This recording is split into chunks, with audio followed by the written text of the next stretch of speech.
Hi friends, దేవదానుల మధ్య యుద్ధం నిరంతరం సాగుతుంది. అసురుల గురువైన శుక్రాచార్యుడు తన సంజీవిని విద్యతో మరణించిన వారికి ప్రతిసారి ప్రాణదానం చేస్తున్నాడు. దీంతో దేవతల్లో నిరాశ నిస్పృహులు ఆవహించాయి. దేవగురువు బృహస్పతి కుమారుడు కచుడు తనకు విద్యలను బోధించి శిష్యుడిగా చేసుకోమని శుక్రాచార్యుని వద్దకు వెళ్తాడు. దీనికి ఆయన అంగీకరిస్తే అది గిట్టని అసురులు కచుడిని సంహరిస్తారు. అయితే కచుని ప్రేమించిన శుక్రాచార్యుని కూతురు దేవయాని అతని బ్రతికించమని తండ్రిని వేడుకుంటుంది. ఆమె కోరిక ప్రకారం కచుడికి శుక్రాచార్యుడు ప్రాణదానం చేస్తాడు. అసురులు తిరిగి కచుడిని చంపి అతడి శరీర భాగాలను నూరి శుక్రాచార్యుని పానీయంలో కలిపి ఆయన చేత తాగించారు. దీంతో కచుడు శుక్రాచార్యుని ఉదరంలో ఉండిపోయాడు. అతన్ని బతికించాలంటే శుక్రాచార్యుడు మరణించాలి. తప్పనిసరి పరిస్థితిలో సంజీవని విద్యను కచుడికి నేర్పించి, నువ్వు జీవించిన తర్వాత నన్ను బ్రతికించి అక్కడి నుంచి వెళ్ళిపోమని శుక్రాచార్యుడు ఆదేశించాడు. గురువు ఆనతి మేరకు సంజీవిని విద్యను నేర్చుకుని శుక్రాచార్యుని ఉదరంలో నుంచి బయటకొచ్చి మళ్ళీ అతడికి ప్రాణం పోశాడు. కచుడు అక్కడి నుంచి బయలుదేరగా దేవయాని వద్దన ప్రాధేయపడింది. కానీ కచుడు వెళ్ళిపోయాడు. వృషపర్వుడనే రాక్షసుడు కుమార్తె శర్మిష్ఠ దేవయానితో స్నేహంగా ఉండేది. ఒకనాడు ఈ ఇద్దరు కలిసి నది తీరానికి స్నానానికి వెళ్లారు. వివస్త్రులై స్నానం చేస్తుండగా హఠాత్తుగా గాలి వీయడంతో వారి వస్త్రాలు కలిసిపోయాయి.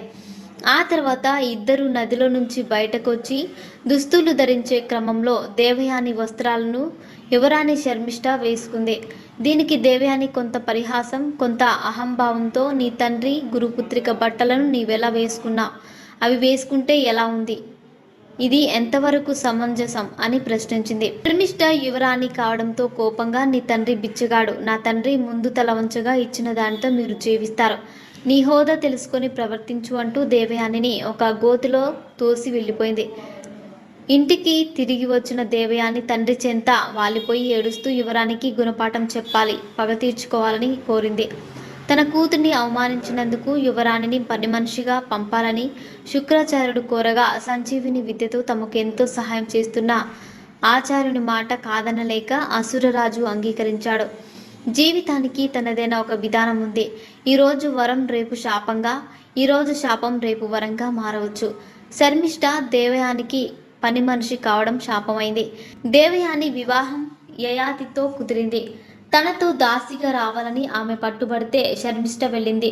శర్మిష్ఠను దాసిగా చేసుకున్న తర్వాత అక్కడితో ఆ విషయం వదిలిపెట్టక ఇంకా బాధించాలనే పెళ్లి తర్వాత కూడా ఆమెను తన వెంట తెచ్చుకుంది.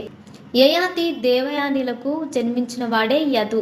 యాదవులు ఈ యదు కులంలోని వారే. దాసిగా ఉన్న యువరాణి కావడంతో శర్మిష్ఠ ఎంతో హుందాగా గౌరవనీయంగా ప్రవర్తించేది. అంతేకాదు దేవయాని కన్నా ఆకర్షణీయంగా ఉండేది. చివరికి యయాతి ఆమెను ప్రేమించాడు. వీరిద్దరికి జన్మించిన పుత్రుడు కురువంశానికి తండ్రి లాంటివాడు. తన కుమార్తెకు ద్రోహం చేసి దాసితో సంబంధం పెట్టుకున్న విషయం తెలుసుకున్న శుక్రాచార్యుడు తీవ్ర ఆగ్రహం చెందాడు. యయాతిని నువ్వు యవ్వనం కోల్పోవద్దుగాక అని శపించాడు. యయాతి ముసలివాడైపోయాడు.